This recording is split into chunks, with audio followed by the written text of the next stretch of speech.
Добро вечер, почитувани гледачи. Добре дојдовте во најновото издание на емисијата Под лупа. Ке ве водиме низ охридските стари улички кои што кријат многу тајни и една од нив е и вилата Свети Климент, Мал Свети Климент, која што на многу гости им оставила силен впечаток.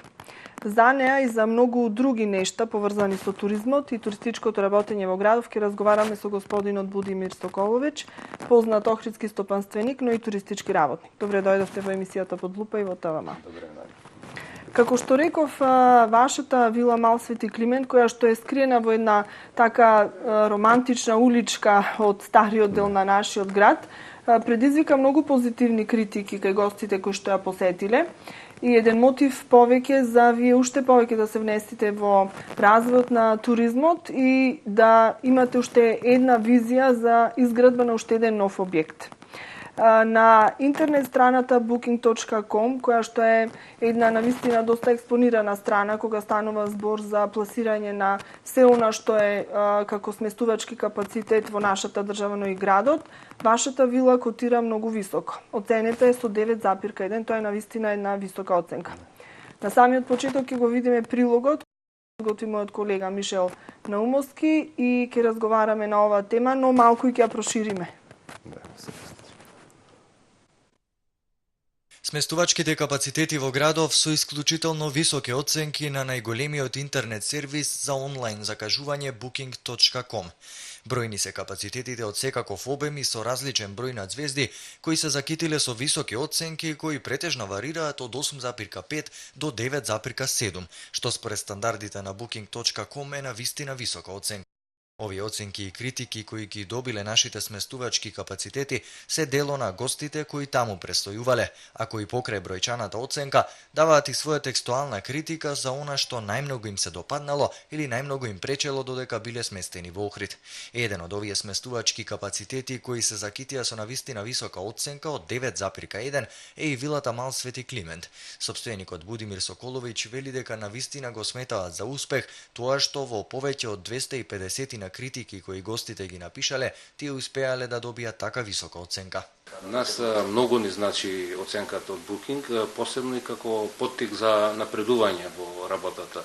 Некогаш некои работи кои не се баш така најдобро напишани, колку и да не сакаме да е така, на некој начин ни ги отвора очите во кој дел сме сгрешиле и како можност да се подобриме во тој сегмент.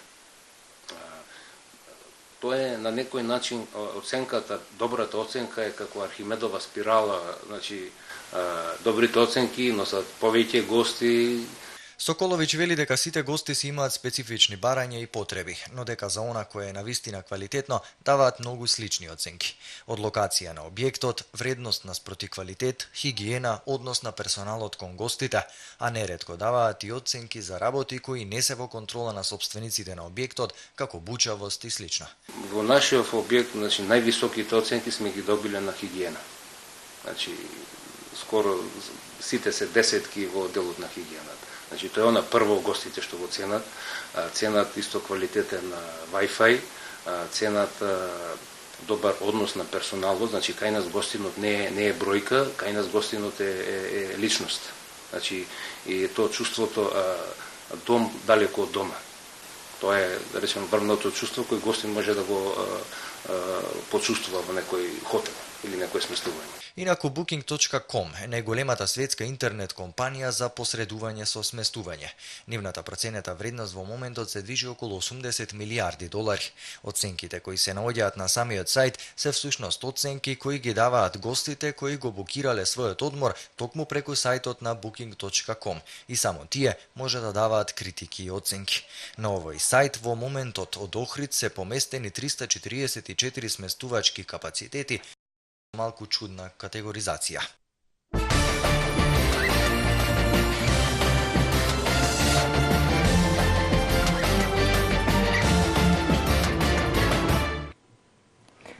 Господин Соколовиќ, го видовме прилогот. Вие всушност учествувавте во реализација на истиот, кога ве интервјуираше колегата Мишел и ова е навистина едно добро признание, уште кога доаѓа од гостите кои што го посетиле вашиот објект, но исто така е и една, да речам, работа која што мора во континуитет да се движи и која што треба и понатаму да ја оправдувате.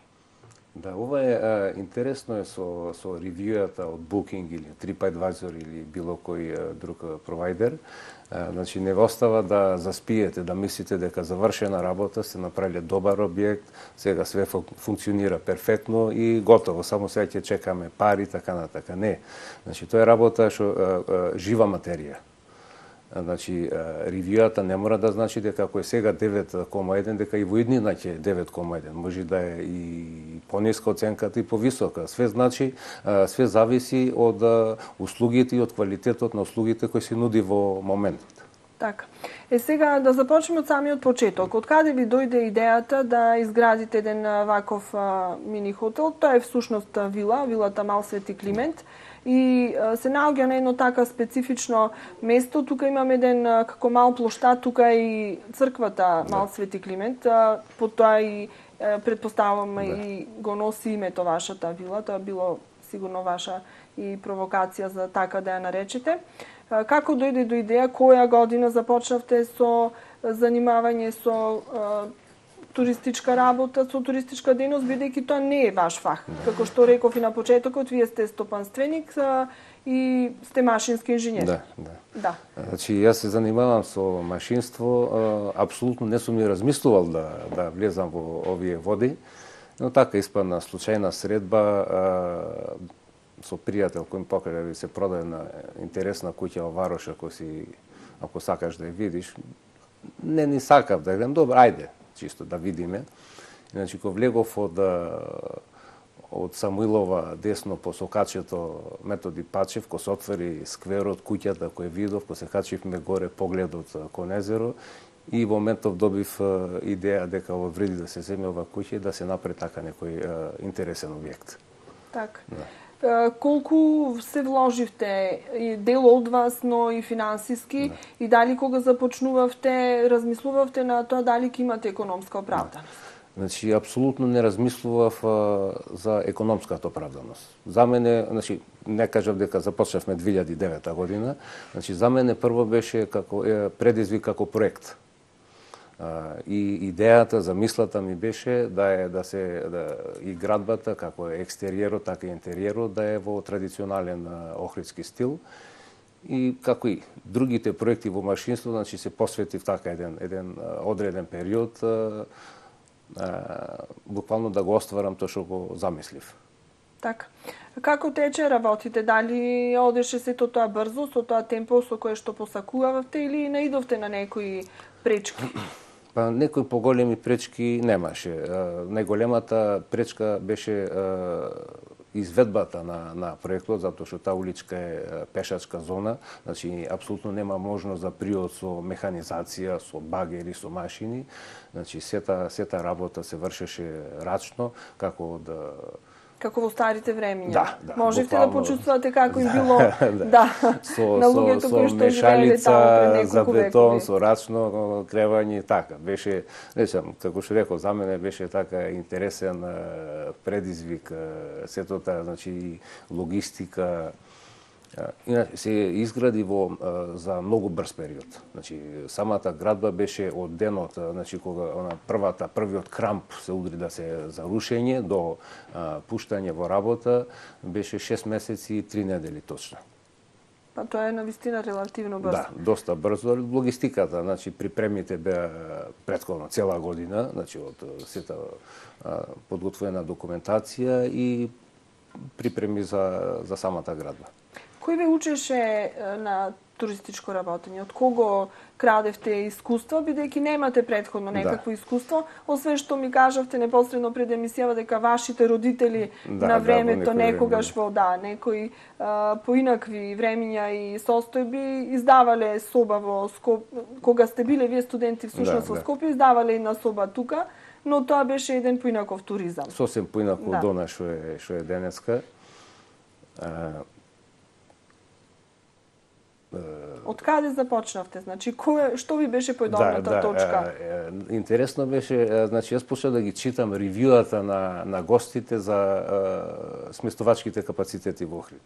Значи, ама не ги читав позитивните, ги читав негативните ревјуа. Значи, што е на гостите што им пречи, што им недостасува. Например, платиле, не знам, одредена цена за некој хотел, вели барем за тие пари требаше да има свежо цвеќе. Јас си запишав свежо цвеќе. Друг некој коментирал дека барем требаше да има папучи. Значи, тие негативните ревјуа буквално ми ги открија кои се проблемите во сместувањето во хотелите во Охрид. Така. Сега, се уште сме на некоја дилема и мислам дека уште години понатаму нема да се разреши каков вид на туризам треба да развиваме во градов, но мислам дека Охрид не е за некој масовен туризам и дека токму вакви некои помали вили, помали сместувачки објекти одговарат на неговиот карактер. Градот ни е така прилично мал, романтичен во некој поглед, посебно тој стариот дел на градот, што мислам посебно ги привлекува странските гости и би требало на тоа да се стави акцент. Покрај тоа што задржавте автентичноста, рековте дека сте крадели од тие негативни коментари за вие да си направите еден позитивен имидж на вашата вила и какви гости привлековте со тоа? Па со тоа привлековме гости од буквално целиот свет. Значи, не можам да одвојам земја од која имаме најмногу гости или од која немаме гости. Исто така имаме гости од сите, од дипломатскиот кор во државава, од дипломатскиот кор во соседните земји, од Албанија, од Косово, од разни странски мисии. И тоа ми е потврда дека тоа е тоа што го сакаат гостите. Значи, нешто автентично, нешто така романтично, не онај масовен туризам, значи хотел со многу гости. Значи, не знам, не сум туристички експерт да тврдам дали едното или другото е, али мислам дека Охрид е таков специфичен град на кој му требаат вака мали симпатични објекти, бутик хотели. Така. Вашата вила е рангирана со 4 звездички, што е сосема солидна, значи категоризација, нуди солидни услови како што рековме. Што вака имате како визија за воиднина, што би правиле, како го гледате нејзиниот понатамошен развој? Реков дека сте веќе во некоја почетна фаза на изградба на уште еден објект непосредно до таа вила. Како го замислувате цел тој комплекс? Каква е вашата визија? Па непосредно до вилата сега сме во фаза на интензивна градба на уште еден објект со 9 соби и посебно е интересно што во склоп на тој објект имаме и винарија, вински подрум со можност за дегустација на традиционални вина, посебно значи вина од Охридскиот регион. Значи, секоја чест на големите винари од Тиквешијата, јас сакам не сакам, него произведувам вино со грозје од Охридскиот регион. Так. Значи, имав сега скоро и гости винари од Црна Гора. Беше интересно беше дадов да дегустираат вранец од Охридскиот регион, поточно од Мешеишта. И одма ги почувствува спецификите на тој вранец, значи дека е на надморска висина, значи на теруар со посебна климата, охридската клима, езерото му даваат посебна карактеристика на вранецот.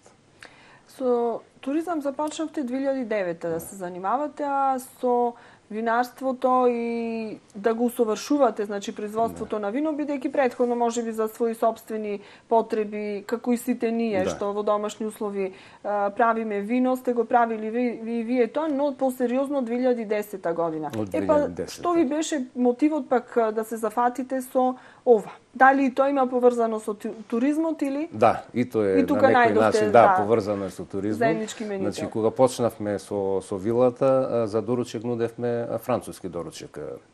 Многу едноставен, значи круасан, џус и кафе. После неколку месеци работа видовме дека и на сугестија на пријатели дека сепак треба да се подигне малце нивото на доручекот да е со нивото на сместувањето. додадовме традиционални јадења. Значи, за наредниот ден гостите може да нарачаат џомлезе, питулици, домашен ајвар, домашно сирење.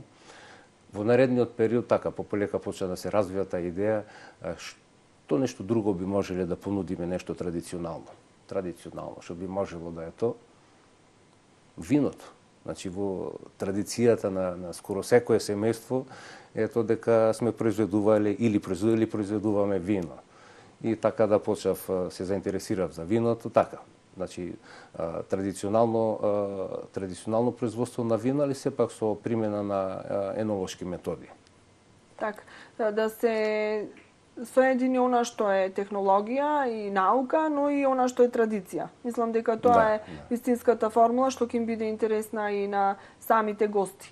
Сега, бидејќи во склоп на новиот објект планирате да направите винаријата, ќе имаат, предпоставам, можности да ја посетат и да видат како тоа се така. Како тоа во се винаријата ќе, значи, она традиционално производство на вино и ќе има можност да се дегустира вина, значи со закуска, со сирење, со така пригодно јадење.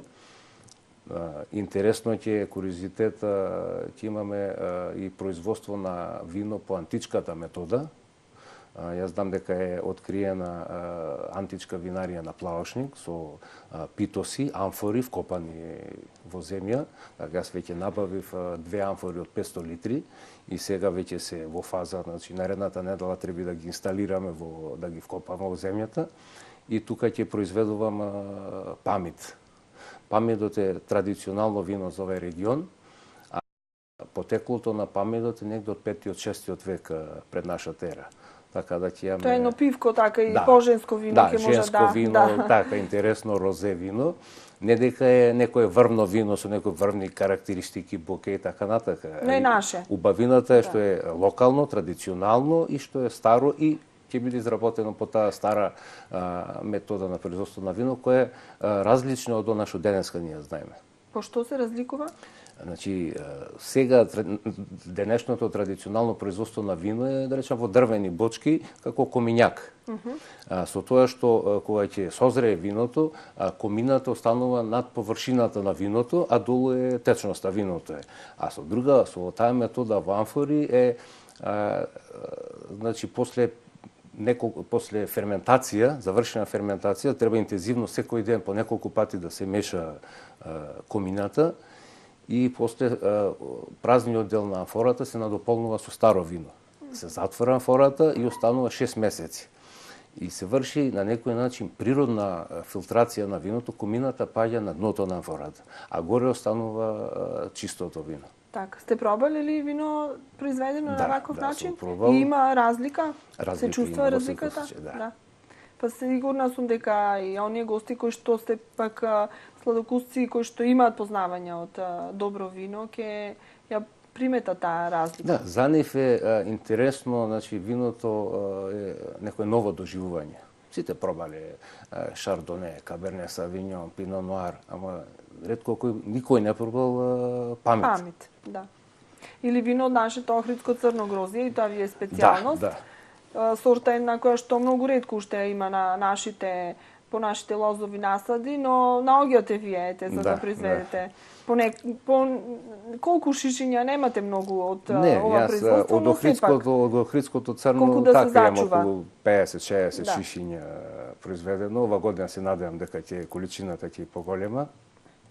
Богатство е што се уште го имаме таа сорта во Охридскиот регион. Тоа е автохтоната сорта охридско црно и постои охридско бело, но охридското бело веќе скоро исчезната. Не знам, случајно ако останат уште некоја пенушка, а до охридското црно се сепак останати многу мали количини на домашни некои мали лозјенца, али сепак доволно да може некоја мала количина. Сепак добро би било во иднина да се најде начин да се посадат поголеми количини, сепак во Охридскиот регион да го имаме како понуда во сите ресторани охридско црно. Така. Сега, може би малку е нелогично, но има и такви случаи кога некој произведува вино, но нема свое лозје. Дали имате вие ваше? Да, има. Да. Е, И какво се грози има таму? Тука имам вранец, исто имам и неколку лозија под закуп, ракацители, памет, така неколку сорти различни. Сега претежно во поново време лозовите насади се садат како шпалир, бидејќи е полесно за обработување. Порано беше она како пенушки, Да. но што е поквалитетно? Има ли разлика? Има разлика. Шпалирот е сепак е полесно за работа, за обработка, значи трактор може да влезе натре за обработка, за џубрење, за прскање, така. Значи на начинот на олеснување. А во квалитетот на гроздито? Не знам. Значи не сум лозарски експерт, али мислам дека повеќе чисто околу за обработката полесна. Така. Еден новитет за гостите, сигурна сум дека и тоа ќе придонесе за позитивните критики кои што не мора само преку страницата Booking и на друг начин тие ќе најдат како да ги изразат и искажат. Што се оние позитивни критики кои што вас ве мотивираат, што ви е мотив повеќе за да се подобрите? Вака нешто да не издвоите од она што сте го прочитале. Имаше доста коментари, околу 900 и нешто. Многу негативни критики, да речем, тоа е впечаток, е индивидуален, личен и така да нас не најбитно дека генерално, значи како вкупна оценка е доста висока. Во секој случај дека не може секој да 100% од гостите да се задоволни. Пример, имаме од американци, имаме коментар за креветите дека се soft American beds, значи прекрасни, меки амерички кревети. Имаме коментар од друг гости кој вели дека креветите беа непријатни за спиење. Значи сепак тоа е чисто индивидуално чувство. Така. Значи за некого нешто што е убаво, за некој можеби не е. Сега тука е, да речем, од една страна сме во скриени во една тивка уличка, за некого е то придобивка во најголем. Во самиот центар, да, во самиот центар, изолирано, мирно. Сега некој коментира, вели, настрана нема приод со автомобил сега. То за некој може да е хендикеп, може да е и бенефит. Так. Значи, сепак тоа се индивидуални, значи генерално оценките се доста позитивни. Затоа секој ќе си најде она што е по негов вкус. Но имате гости кои што ви се редовни, што доаѓаат, еднаш дошле па доаѓаат уште еднаш. Да. Има гости дури еден, мислам дека беше од Норвешка гостин, рече, дојде сестра ми, рече, беше овдека и ми рече, ако патуваш низ Македонија, обавезно дојдеш да ја посетиш филмот Свети Климент. Тоа е навистина добра реклама. Да. Така. Ние, македонците, се уште не сме навикнати да го правиме онај ран букинг пред сезона. Например, ако резервираш едно 6 месеци пред сезона, навистина можеш да добиеш многу поевтини понуди, но мислам дека сега, дури допрва, можеби таа пракса ќе почне да се применува кај нас. Кај странците тоа веќе е редовно. Да. И јас и за себе можам да кажам дека неколку пати сум се обидел негде да резервирам, значи 2-3 дена, 5 дена пред одам на патување. Тоа е наша македонска или балканска, во мојот објект добивам резервации, значи дури од септември, октомври за наредната година. Посебно сега со Booking тоа е интересно, значи таму има многу опции за разни бонуси, попусти и така натака. Значи ние имаме за early booking 6 месеци унапред ако е резервацијата, значи покрај другите попусти и екстра 10% попуст. Странците тоа го користат.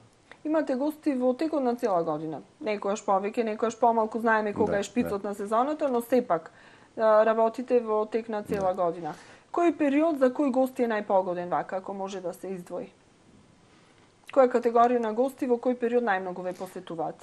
Значи од дипломатскиот кор, од соседните земји, од странските мисии, значи странците кои се во овај регион на работа или на некој начин во моментот, е интересен период есен и пролет. Значи за така we can get away, малку да избегаат од секојдневни товарски на викенд. Нормално, традиционално за налето, тука се и нашите иселеници во Австралија, во Канада, Америка, кои идат во летниот период. И во останатиот период имаме, значи, тие патувачи на еден ден, 2 дена, така. Значи, сега како карактеристика за години, приметливо е дека најголем ден, можда 80% од престојот на гостите од 1 до 3 дена. Да, пократки. Да, пократки. Значи, го немаме она кој беше пред 5-6 години, 7 дена, 10 дена. Сега тука е, да речам, јас како мал објект, можда поголемите хотели со договори со туристичките оператори, туи Корендон, имаат тој бенефит да имаат гости по една недела, 2 недели, но сепак, без разлики на поголемите трошоци што ги имаме со функционирање на таков начин, сепак јас сум задоволен. Добро е човек да биде визионер и велат ако нешто многу посакуваш и ќе ти се реализира. И навистина е така и кога ќе анализираме некои случаи, некои личности кои што се успешни во животот, од идеја дошло до реализација. Еве и вие сте еден пример за тоа и вашата вила нека биде пример и за сите оние кои што сакаат допрва да почнуваат да се занимаваат со туризам, затоа што Охрид нуди можности, само треба на вистинскиот начин да се искористат. Да. Малку ќе ве одморам, ми јавува дека веќе е време за реклами и продолжуваме потоа, затоа што никој не може се сам да постигне, мора да има помош од некого, да видиме кој вас ви помага. Да.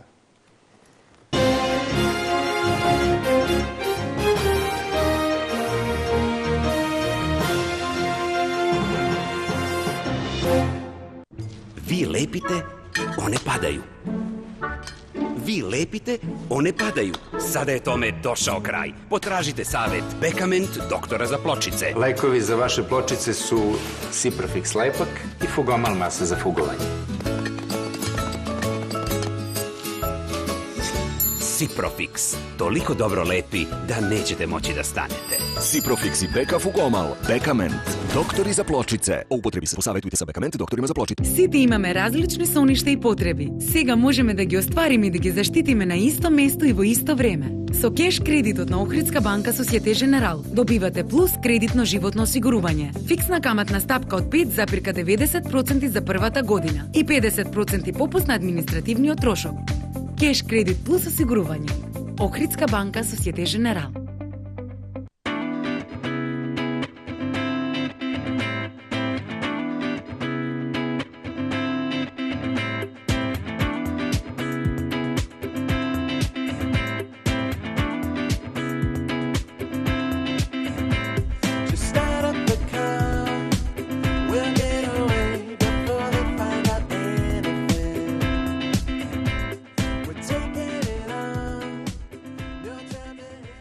Прима Мебел ви представува екстра поволни лизгачки ормари, веќе од 9.990 денари, гарнитура Теа за 17.990 денари, регал Канарија со 50% попуст на целиот програм и блок Кујна Клара за 69.990 денари со гратис апарати. Побарајте европски квалитет по најповолни цени во салоните на Прима Мебел во Скопје, СП Планет и салоните во Куманово, Прилеп, Охрид и Битола.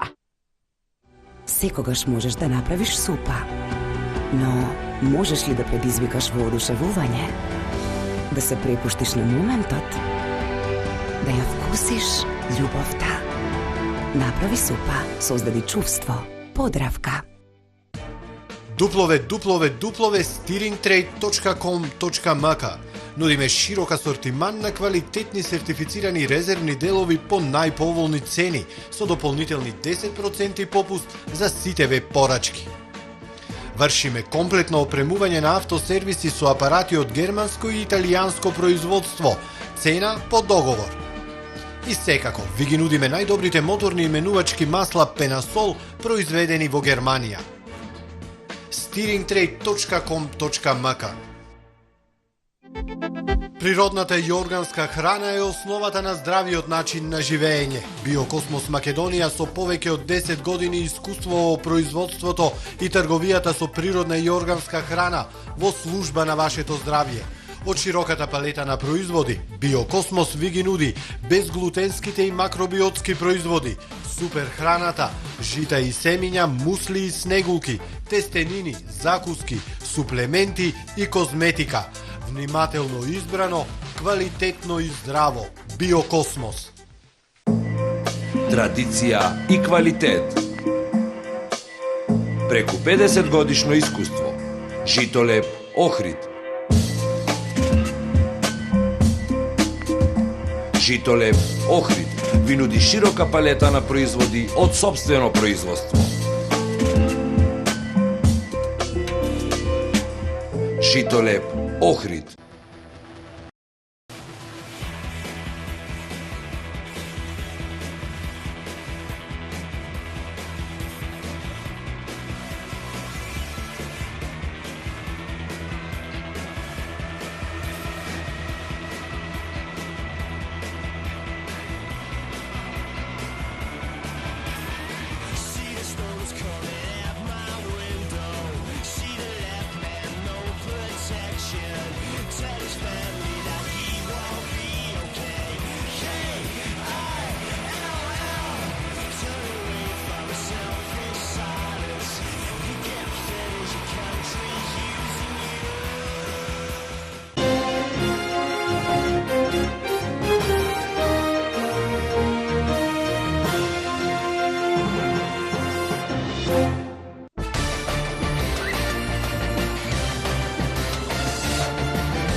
Господин Соколович, продолжуваме ние со нашиот разговор.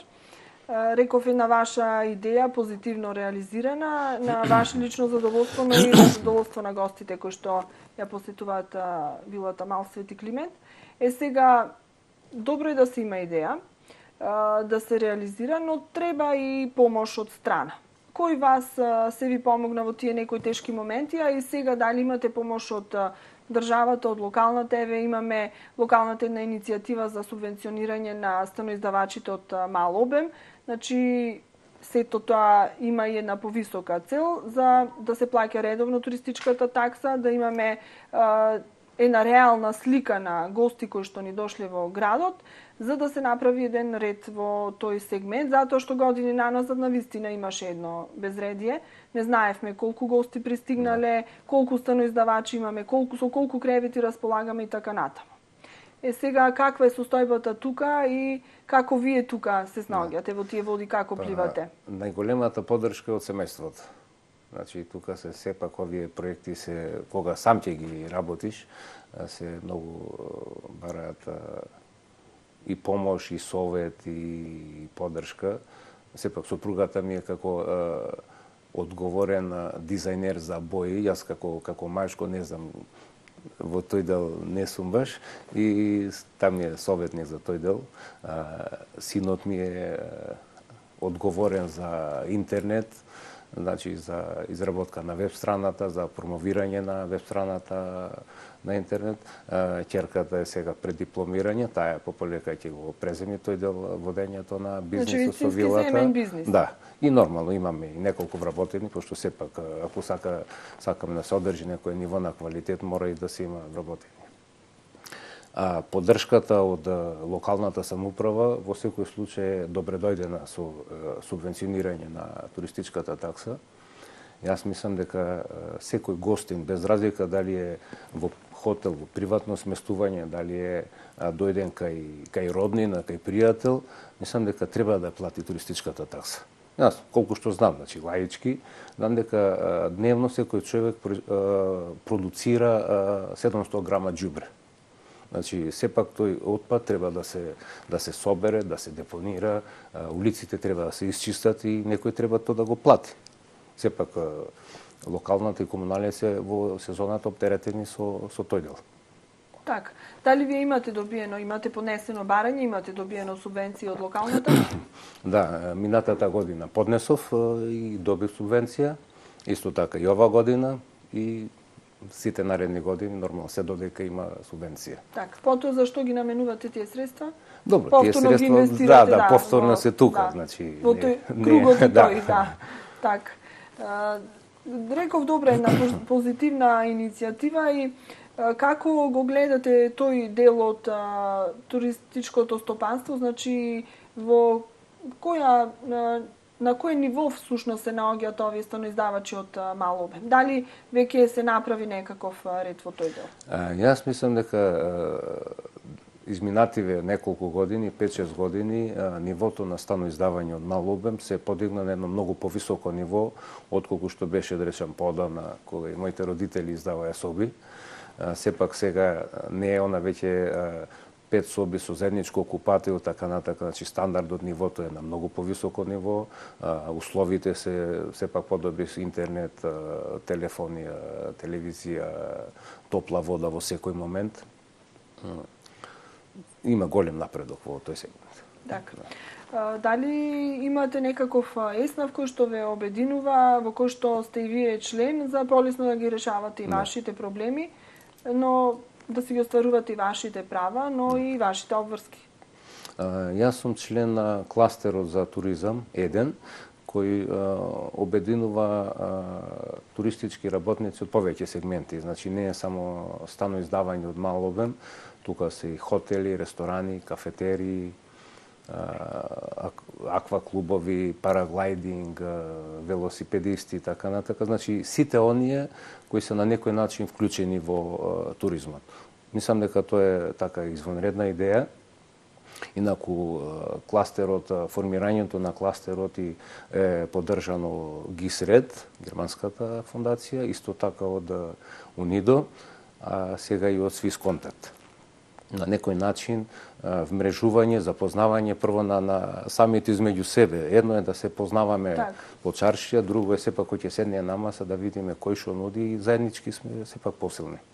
Колку си помагате меѓусебно, колку разменувате некои искуства, колку си давате идеи едни на други, има ли таква колегијалност или пак и секој љубоморно си ги чува за себе идеите? Не, ние сме така интересно друштво, значи разменуваме идеи, се трудиме да направиме заеднички проекти.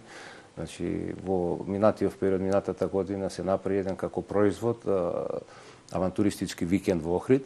Јас лично не сум вклучен во тој дел, се вклучени други, значи со станоиздавање по околните села, возење со велосипед, масажа и така натака. Значи во секој случај за секој член се наоѓа некој модус за соработка, за пронаоѓање на себе си, да речем промовирање сепак на производот, услугата што се нуди. Така. Колку на вашите гости им препорачувате каде да си го потрошат нивното слободно време? Еве, можеби имате некои гости кои што сакаат авантуристички, па ќе ги упатите на некоја адреса? Значи, во зависност од барањата на гостите, им го нудиме тоа што го бара. Значи, ево, изминатите години пополека и понудата се зголемува во регионов. Значи, интересот на странските гости е сепак и во авантуристичкиот туризам, значи, хајкинг, шетање по планини, со джипови, сафари со джип, значи изнемување на чамци, на глисери, значи за секој се наоѓа модус, значи за секој да се понуди тоа, чисто да му возможиме да му направиме контакт со тие што ги нудат тие услуги, без ние без никаква провизија, заработка или нешто, само како услуга за контакт.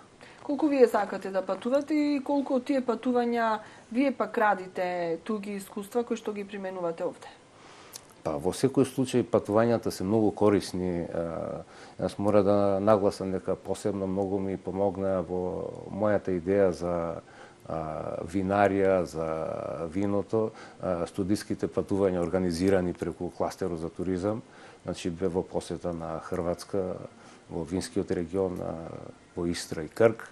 Исто така бев на студиско патување во Словенија, во винските региони, Горишка Брда, Марибор, и сепак е едно големо и богато искуство да се види она, јас што го осознував, што го замислував, да го видам сето тоа остварено најаве. Така. И каде сме ние во тој поглед? Јас мислам дека сме многу далеко. Значи, зошто сме многу далеко кога имаме се, само треба да ги примениме. Имаме многу работи, имаме убава природа, имаме све, грозија, имаме убава природа. Значи сепак пополека одиме во таа насока.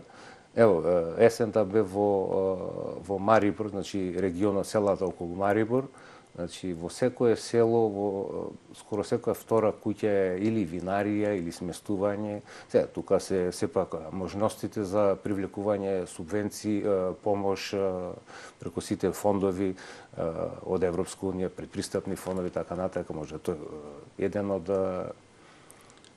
условите што се тие малку понапред со тие работи, али сепак, значи, ние имаме можност, барем ако не друго, да видиме, да учиме и да го примениме тоа тука. Па се надевам дека во некој догледно време навистина ќе примениме од тие некои странски искуства. Како што реков, ги имаме сите услови, имаме квалитетно грозје, добро поднеби, убава клима и зошто да не бидеме и ние некоја земја репрезент од која што и други ќе учат. Ние имаме многу грозје, многу вино, само не е што доволно, го извезуваме, може да извезуваме не го потребуваме за наши можности. Добро е, мене, да речам така, ме радува фактот што е така, кој ќе се сретнам со пријатели кои ќе слушнат дека сум во фаза на изграда на винарија, значи има доста луѓе кои веќе се интересираат за тоа. Се надевам дека сигурно за една година, две ќе има можда и 10 винари во овај регион. Нема, ова е можда само првата ластовица во... Така. Една ластовица вела не носи пролета, но сепак таа е предвестник. Носи други и така. Ќе привлече. Кај нас еве ластовиците ова година рано пристигна, рано пролета ни дојде. Пред временските услови малку се поразлични од она што сме навикнати. Колку тие влијаат на привлекувањето на гости? Имаат ли тие некакво влијание? Ако затоа што многу често знаеме да кажеме немавме добра туристичка сезона затоа што временските услови не беа погодни, значи не послужија и така натаму. Дали е тоа навистина толку важно или некои други работи се поважни? Јас пак ќе кажем, значи, од моје лично искуство со мојот објект, бидејќи гостите се 99,9% странци, тие букираат многу понапред. Значи, не чекаат да видат во петок, во 3 сатот како ќе е времето, па дали да патуваме во Скопје за Охрид или не. Резервациите се многу порано, така да, значи, временските прилики скоро и да не влијаат на бројот на гости. Што треба и како го гледате Охрид во иднина како туристички центар, што треба да им понудиме на гостите за да ги привлечиме што повеќе да не посетуваат? Што е она на што треба да се стави акцент? Еве од едно ваше лично искуство рековме дека вечерва нема да разговараме како со некој експерт по туризам, туку како човек кој што се занимава со таа дејност и од ваша практична гледна точка овој разговор произлегува. Јас мислам дека Охрид не е само плажа, езеро и сонце. Значи, Охрид има многу повеќе да понуди, освен тоа. Значи, за плажа и сонце и море имаме Грци и така натака. Охрид е нешто многу повеќе од тоа. Значи, тука е традицијата, културата, тука е планините, тука се многу можности за развој на туризма во сите сегменти. Не само плажата. Так. Значи, плажата е само 45 дена, нека е 60 дена. Остана токот на другите 10 месеци. Значи може да се работи во текот на цела година. Со една добра организација и со една добра понуда.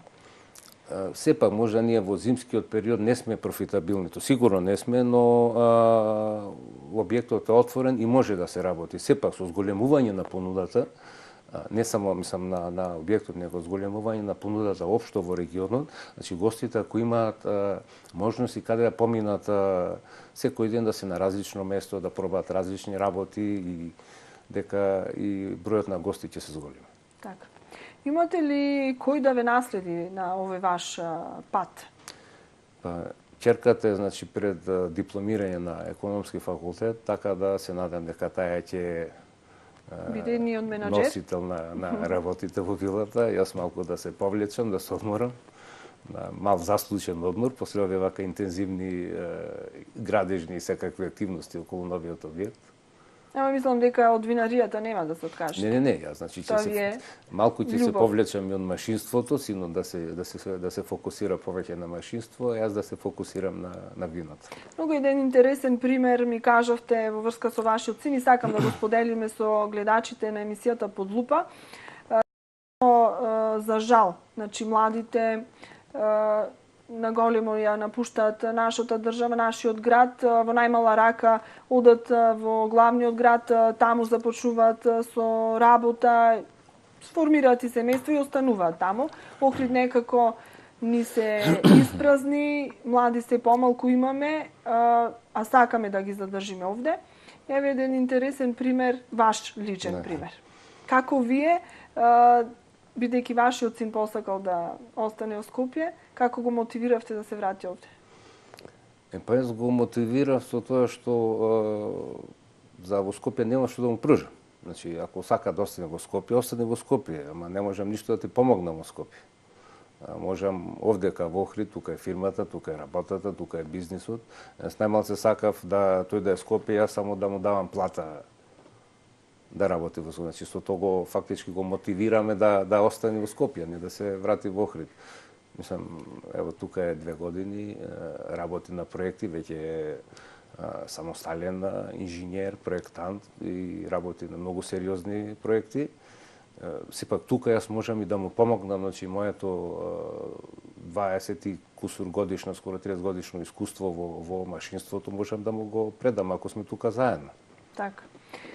Така се формираат едни семејни си, кога сите се на едно место, да си го зачуваме и семејството и се она што вреди, значи што е една основна клетка за се понатаму, за секаков развој и личен и општествен, затоа што градот е убав на вистина, но ако нема кој да ја продолжува понатаму традицијата и животот во него, се попуста. Јас ќе ви се заблагодарам за разговорот и само за на крај би сакала, многу мене така живо ме интересира, доколку би требало да се откажете од нешто од сите овие 3 засега што овде ги откривме, сигурно имате и други интереси, од што најбрзо би се откажале? Машинството, туризмот или винарството? Не, тешко.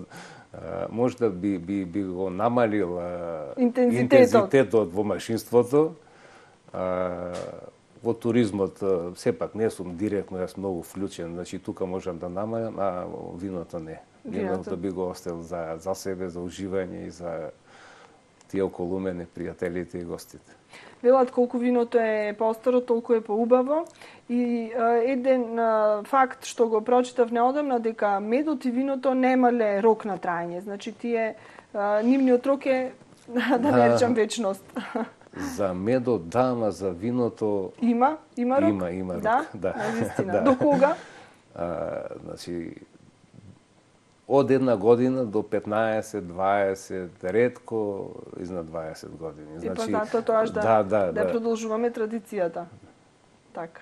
Очекуваме нешто ново, значи еден нов производ, како што рековте, на еден стар, но нов начин произведен. Ќе го пробаме и тоа вино од нашата сорта Памет. Се надевам дека во јуни ќе има можност да ве примам во новиот оддел, во винаријата и да дегустирате некои од локалните вина. Така, благодарам на поканата и сигурно ќе бидеме таму како и секојаш досега. Благодарам и за разговор. Благодарам.